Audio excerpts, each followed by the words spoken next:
you by the Ad Council.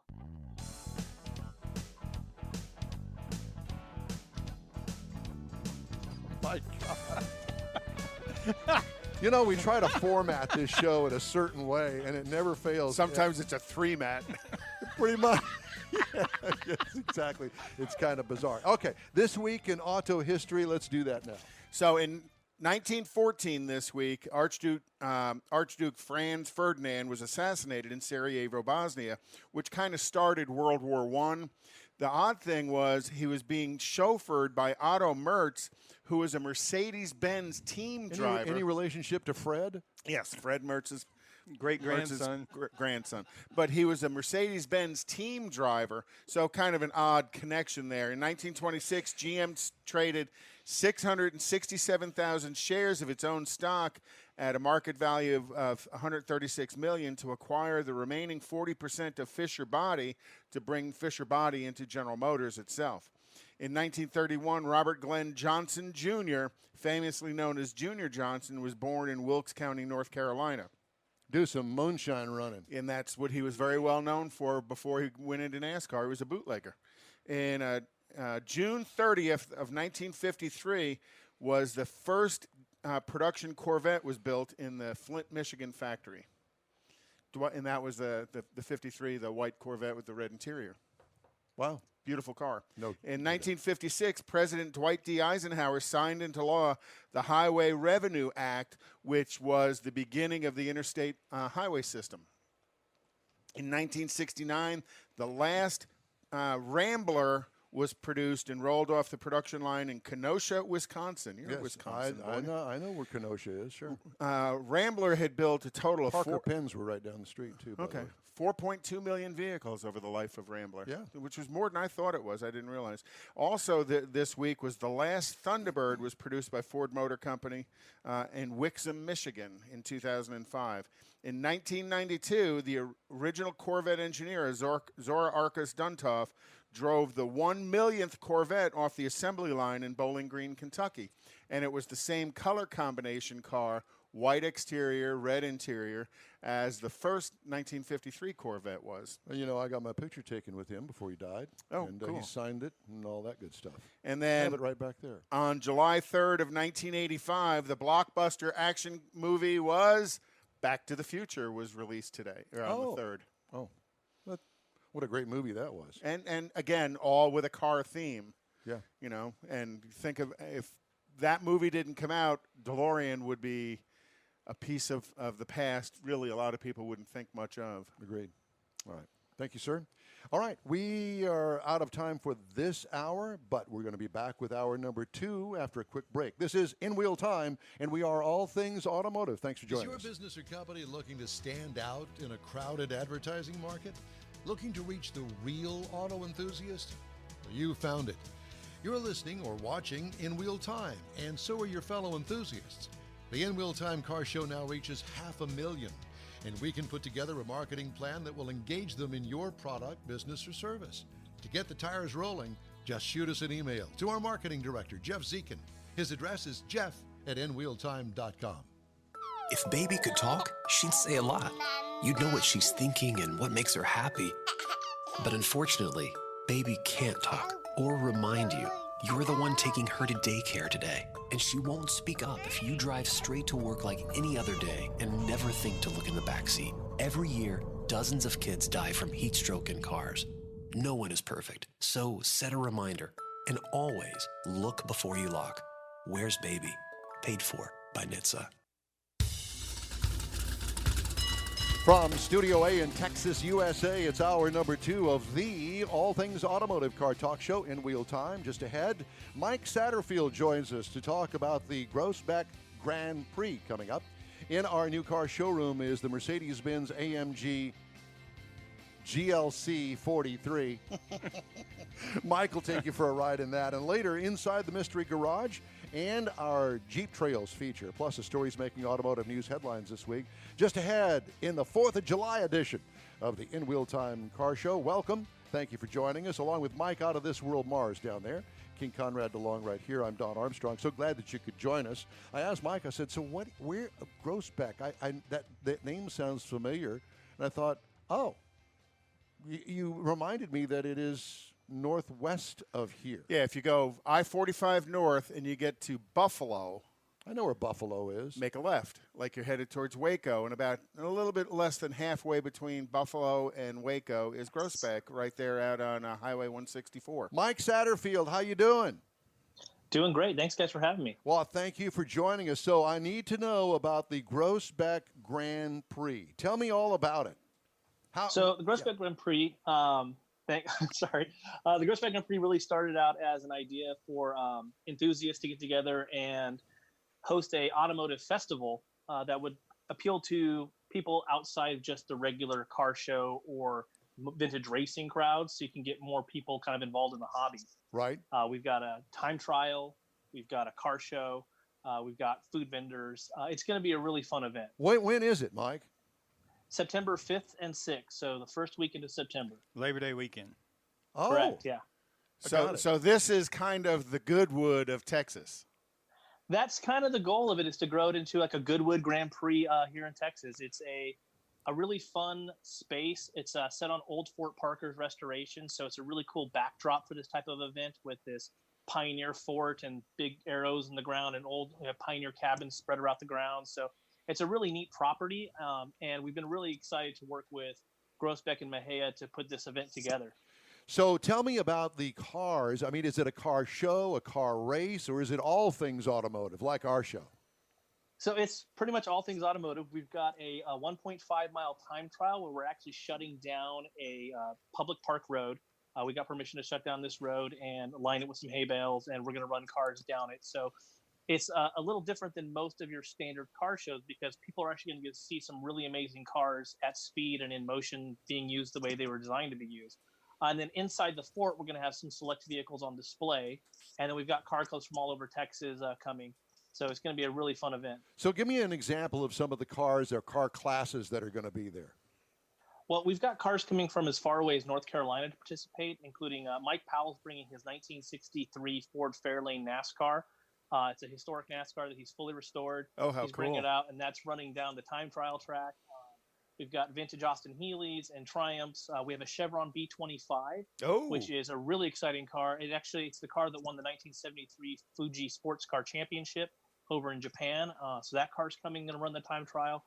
And then on the car show side, we have all kinds of vehicles coming, from former Pebble Beach winners to, kind of your everyday classics. So it's going to be a really neat kind of span of vehicles. And really, we wanted to make an event that is approachable and accessible for everybody.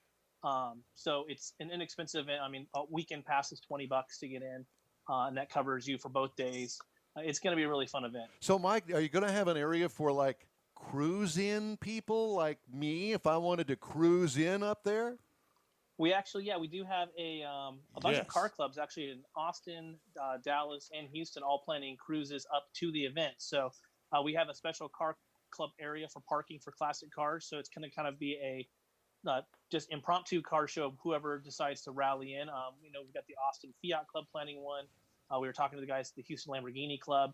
They actually came through Groesbeck a couple weeks ago for an event, and we stopped and we hang out and chatted with them. So that was a lot of fun. So we're expecting a pretty wide range of cars coming. Did you talk with Philip Hurlson at the Lamborghini Club? Philip's he's a friend of the show of ours, and I know he's very involved in the Lamborghini Club. So he would be a good contact. I was actually talking to a guy named Joe, but Joe was kind of putting us together with some of their leadership to make that happen. Yeah, they're very involved in lots of activities, anything automotive. So have you listed somewhere, like on your website, the clubs that are coming from the different areas that you know of so far? Yeah, we actually just started putting out articles every week on the site that are like just basically announcements of who's involved and the cars that are coming and things like that. So, and there's also Facebook groups that some of the clubs have already started that are for their individual rallies from Austin or Dallas and things like that. Man, this sounds like a ton of fun. I'm telling you. And I want to go. I want to go. And maybe we'd love to have you guys. It's going to be a lot of fun. Maybe it'll be my opportunity to be the man on the street reporter from the Groesbeck Grand Prix. What do you think? We need to do a live remote from there. That'd be a hoot. Well, yeah, we could just pack all of this up. Oh, Lord, help me. We'd pack all this up and come up there and see you. Yeah, that'd be awesome. We'd love to have you guys. So, Mike, is there a close place by that you can rent motel rooms, hotel rooms? What city is nearby other than Groesbeck?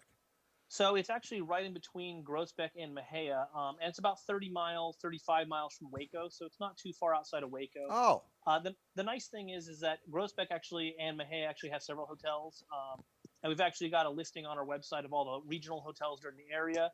And then if people do want to stay actually on site, we have RV hookups and camping spaces available. So if people want to make a weekend of it and come out and camp, that's available too. Because Don has done some glamping in the past. Yeah, as a matter of fact, Mars is working on some glamping features right now, and he's trying to get Conrad and I to join him in the glamper. And I'm thinking that now that you've got the hookups, I'm thinking it's going to happen.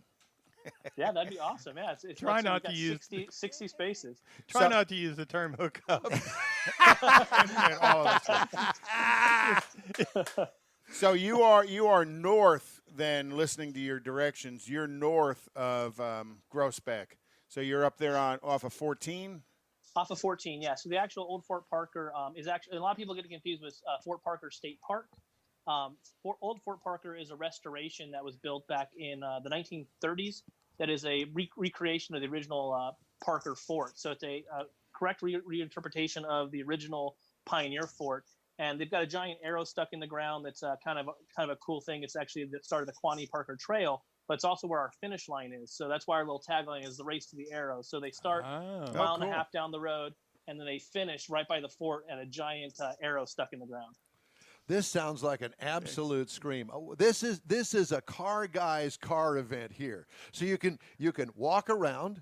You could take the family car. You could take the family. You could watch the racing. You could watch the car show. You could cruise in. It's everything for it. Okay, what about food and restrooms? Well, that's the great thing about Fort Parker is it actually has all the stuff already built into it as far as the restroom facilities. We're actually going to bring in some more restrooms, obviously some porta potties and stuff like that. But it's a great facility, and it's got everything we need. We're going to bring in food trucks as far as food. I really wanted to create an event that you could bring your family to that's not maybe a super car person. I go to a lot of these historic racing events, and they're a lot of fun, and they're great at putting on great historic races, but they're not really good at the hospitality side of it. So we wanted something that you could bring your wife and your kids to. You can enjoy it. Whoever the non-car enthusiast in your family is will still find something to do and enjoy it, whether it's exploring the fort and learning about the history of the fort, whether it's just learning about the history of the cars, watching the cars, enjoying some food, or just enjoying a day out in a beautiful park.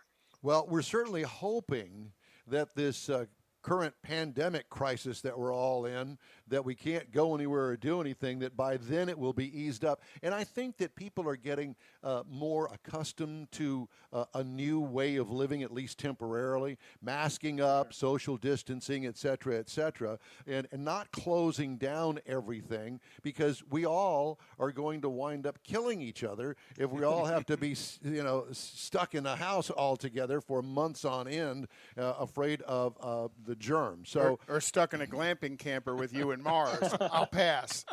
Oh no, we're dragging you into that glamper, my friend. Yeah, exactly. Oh Lord, right, sounds like it's going to be a killer event, though. That's going to be a lot of fun. So September 5th through the 6th, Labor Day weekend at the Groesbeck Grand Prix. We'll put a link to your site on ours, and we'll be talking to you. I want to talk to you again before the event comes up. So let's make it a plan sometime in August that we connect again, see how things are going. Yeah.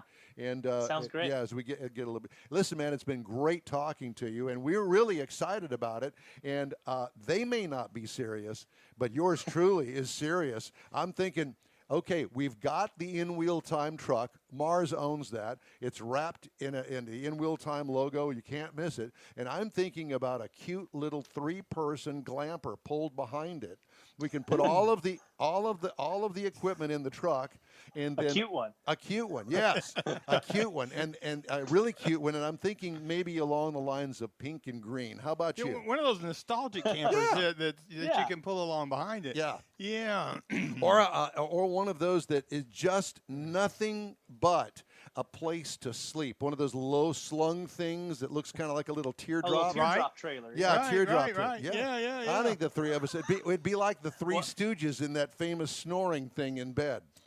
If you guys do decide not to go glamping or you give up on it early, there are some on-site accommodations. So just let me know ahead of time. We'll get you one booked. Boom. There you go. I think that may be the really true answer. So the 5th and 6th, that's the Saturday and Sunday of Labor Day weekend? Saturday and Sunday. The big day is Sunday. Saturday is the test and tune and track practice and all that stuff.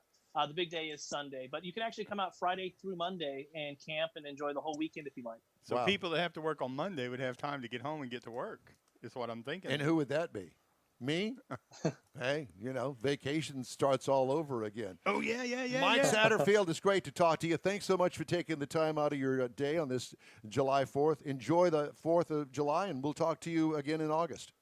Awesome. Thank you, guys. Thank you very much. That's Mike Satterfield with the Grossbeck Grand Prix. Hey, the In Wheel Time Car Show live streams on Facebook.com/InWheelTime, on YouTube, and our website, InWheelTime.com. Podcasts, they're available on Apple Podcast, Spotify, Stitcher Radio, iHeart Podcast, Google Podcast, Podcast Addict, and on and on and on.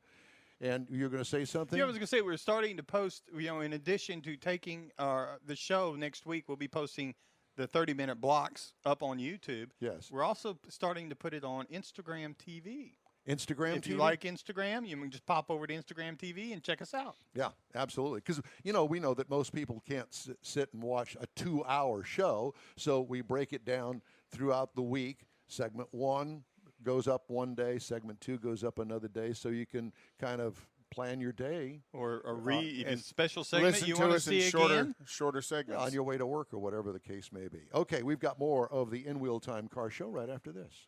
Man, I love my kids so much. I once sat for 3 hours in the cold rain to watch her soccer team lose by 18 goals. I love my kids so much, I once used a tube to suck snot out of her stuffed nose at 3 a.m. You win.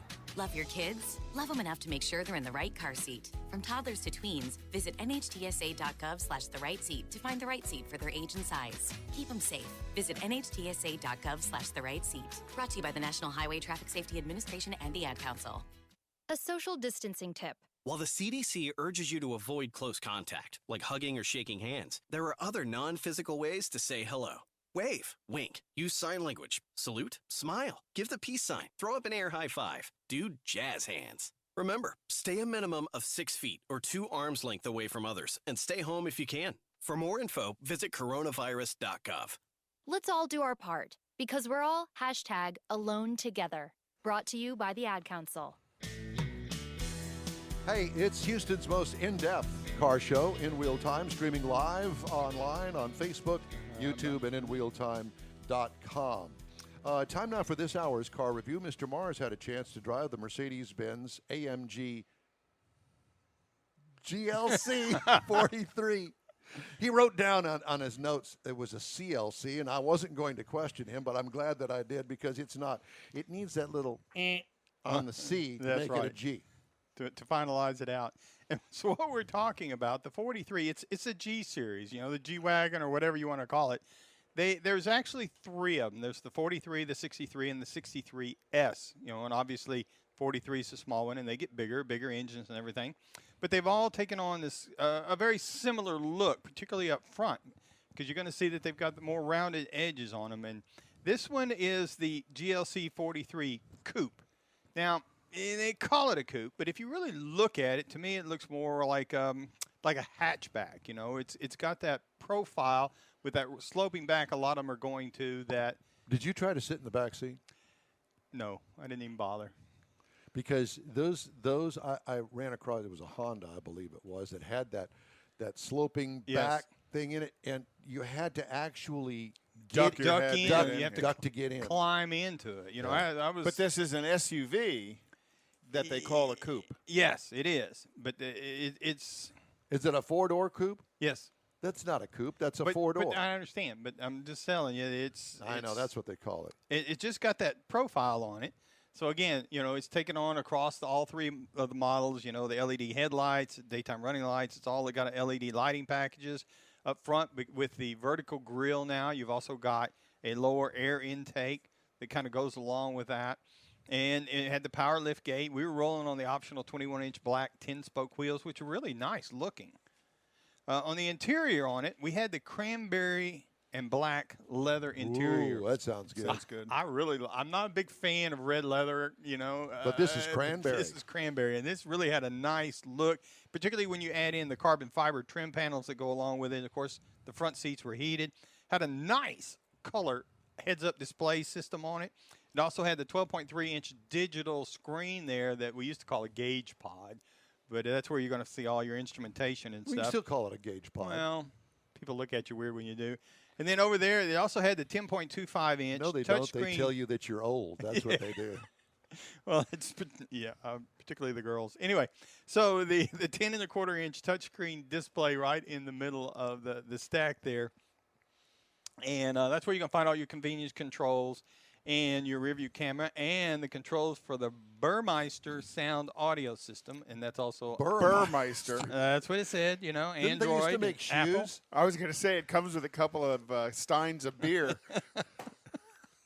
To go along with it. Oh, never mind. We'll get to that in a minute. Yes. So up under the hood, we had the 3.0-liter V6 bi-turbo. So it's a twin-turbo setup, 385 horsepower, 385 pound-feet of torque, and it's backed by a 9-speed automatic. But with that turbo and the 385 horses, the transmission doesn't have to search. Yeah. It doesn't have to search like some of the cars. Because it's got enough torque just to push itself along. It finds the gear, and it likes it, and it sits there, and it stays in there. Now, the EPA says you should be looking for about 18 miles to the gallon in the city, out on the Highway 24, combined 21. And Mike got? I actually got about 19 and a half. Oh, my God. Stayed on. Well, you stayed in the boost a little bit. Well, you got to make sure there's no turbo lag there. You got to do the transmission blow it out. And So and it's got the dynamic select on the driving modes. You got slippery, sport, sports plus, comfort, and custom. And you had to try all of those. Slippery, slappy. Comma, I think that's sport, mud, sand, and comma, snow. sport plus, comma, comfort, comma, custom. You're So the never custom, going to you get gotta- another Mercedes-Benz as long as you live. Slippery after sport. We have ruined your car review. So, and when you go into the sport and the sport plus, that's when you start affecting all the steering, the shift points, the throttle response, the suspension. That's how you get all the sports factors. It makes a lot of adjustments, and you can really feel it as it does this. And you left it in Sport Plus most of the time? Well, we had to try the custom out a little bit, too, to see what you could really do with it. So, and when you're driving this vehicle, because of the power to weight ratio and stuff, it's got a really lightweight feel to it, and it feels very nimble. The quick steering, particularly when you've got the adaptive suspension working in there for you, I mean, it's like driving a go-kart. And so it's Comfort Sport Plus is really some great places to be at. Now, here's where I think it could use some improvement. Blind spots. Because of that sloping roof line, the D-pillar is big. I mean, to me, I look in the rearview mirror, and it's like I can see a porthole in a submarine. That's about all I can see out the back. Yeah, but it's got blind spot warning on it. It does. It absolutely does. And I made use of it because that was just – to me, there was no point in turning over your shoulder between the headrest and the D-pillar. You can't see nothing. Right. So, my wife has a GLC and absolutely loves it, but it's not the AMG one. I couldn't afford that one. And we're going to get there here in just a moment, aren't we? Yeah. If you're looking for something to compare it to, you might look at the BMW X4 M40i, which starts at about $61,000. Or, as Don mentioned, the Porsche Macan Turbo. Or you didn't mention the turbo, but the turbo – to get up around the horsepower starts at about $83,000.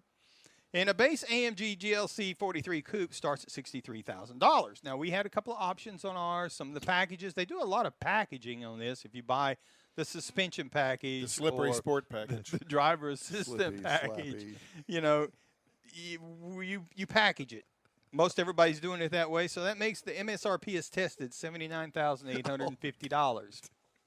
And, of course, if you step up to the larger size, the 63 or the 63, that I would love to try those things Probably out. never will get another Mercedes. No, never, ever again. Not after this review. So I'm still back on the Burmeister black and white saddle shoes, but that's just me.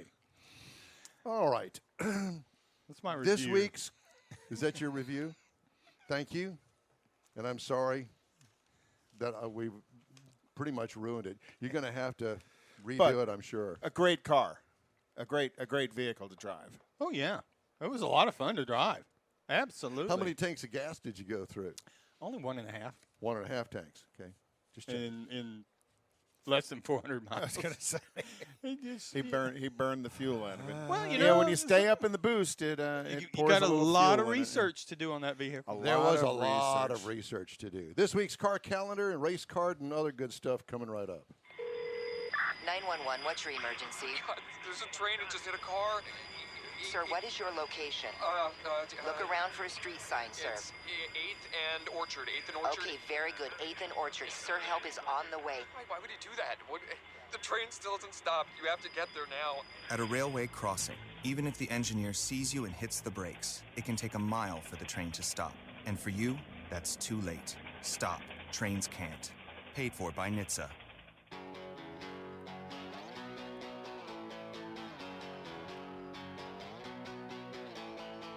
I think it's our turn again.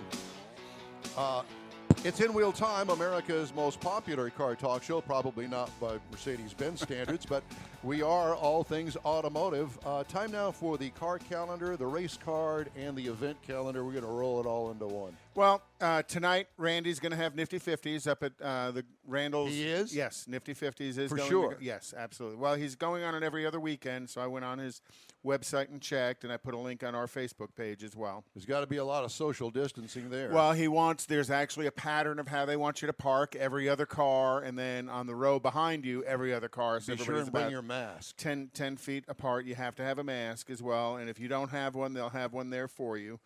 Tonight, and that starts, it's tonight between 5 and 9 up off of Grogan's Mill Mall, up off Grogan's Mill in the Woodlands.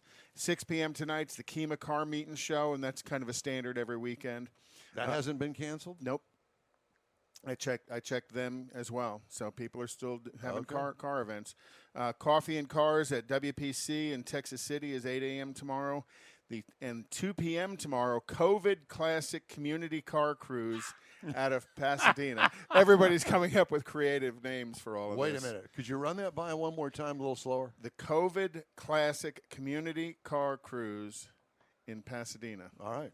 So there's going to be a meetup spot, and they're just going to go on a drive.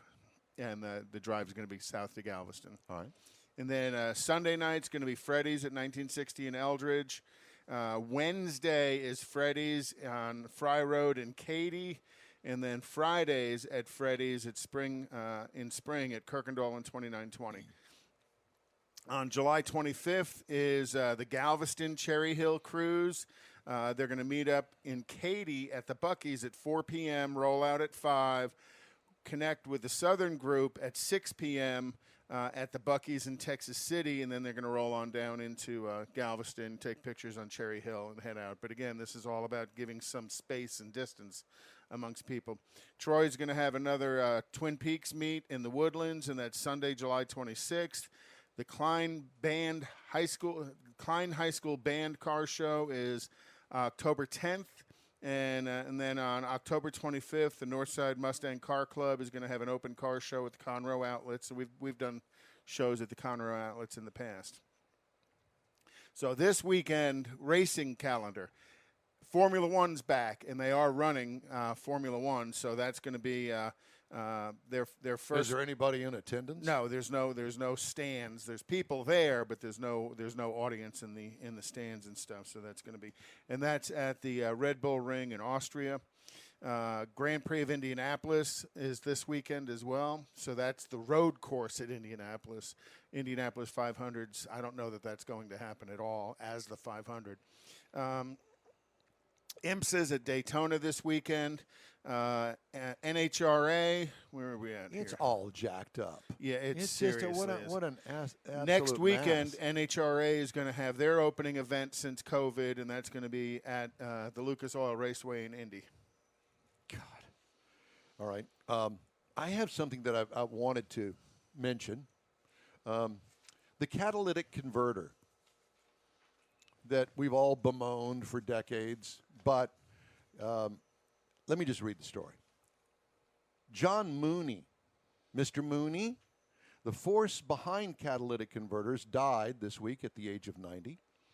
Mooney was June 16th, actually, at his home in Wyckoff, New Jersey, credited with the big breakthrough while working at supplier Engelhard in advancing one of the most important anti-pollution devices since the creation of the car. I didn't know this.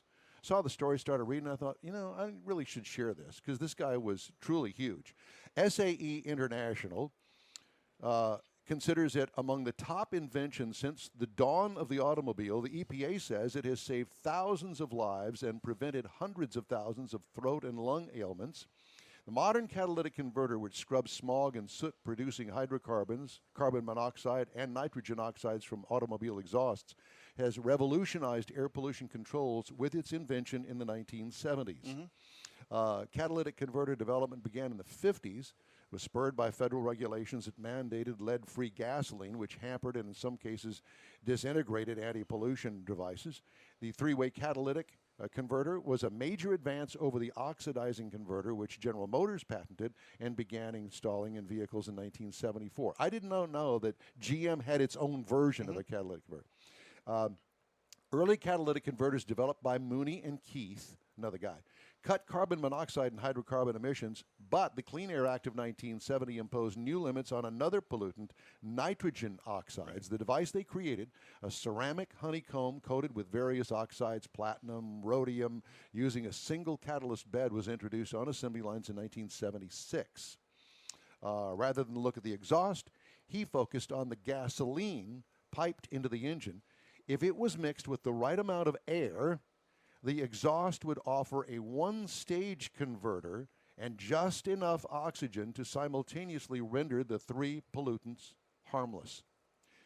Keith later sent Mooney around the world with an assignment: convince automakers to add an oxygen sensor to their engines. The sensor would monitor fuel-to-air ratios so each engine could be tuned to optimize where Mooney's one-stage converter would engage. Mooney said, "My greatest contribution to the world was convincing countries to remove lead from gasoline," he said in an interview published by Chemical Engineering. And remember, at the time, everybody thought, what are we going to do? Right. It's going to rob us of horsepower, blah, blah, blah, blah, blah. Yeah. Now we're turning out 900 horsepower engines from the factory, and you can buy them. At any rate, he said in an interview published by Chemical Engineering Progress in 2005, lead in auto exhaust caused children in urban areas to lose up to 10 IQ points and caused hypertension and serious heart problems for adults. Mooney was awarded 17 patents and elected a fellow of SAE, then known as the Society of Automotive Engineers, in 1990. Although I liked my chemistry courses well enough, I've always had a practical bent, he once said. I like to make things happen, and that's what engineers do. They take the basic science and make things happen with it. Think if he'd have gotten $1 for every catalytic converter. Heck, think if he had gotten 10 cents for every catalytic converter. Yeah. He'd be probably, $100 million at least, yeah. But at any rate, I just thought it was noteworthy that he died in June the 16th. Very smart man. At the age of 9. Very smart man, yeah, exactly. But looked at that problem, that issue, in a different way than anybody ever had. Out of the box. That's it.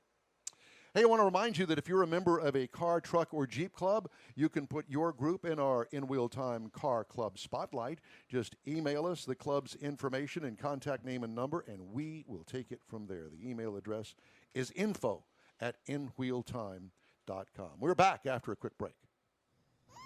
It's 4 a.m.